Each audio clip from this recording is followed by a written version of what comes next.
I'm Jennifer Smolka from Waxahachie, Texas.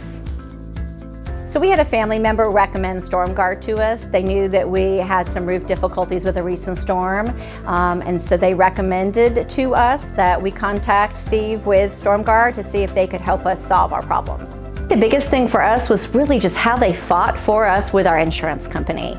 It wasn't as easy as we thought it was going to be. We knew we had damage. We knew we had been hit by hail. We knew we had a couple years worth of damage. We had been in the house for over 20 years. It was really time for us to have a new roof. But the insurance company didn't necessarily give us everything that we needed, and it was StormGuard that did that, pushing back and working with the insurance company so that we did get everything that we needed to make the new roof happen. So one of the things that really, I think, impressed us most about using StormGuard is Steve's commitment to the community. Since he had been with us for many weeks in our house, he got to meet my other sons. And one of them is a very active athlete with Special Olympics. Within our Ellis County delegation, he knew and saw what we were doing, and it was really part of his passion and his belief in Work for All.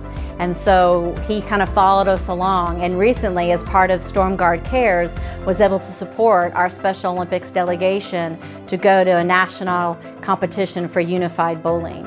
And so not only is Steve, passionate about roofing, but he's passionate about our community, and that's the kind of business that I want to support.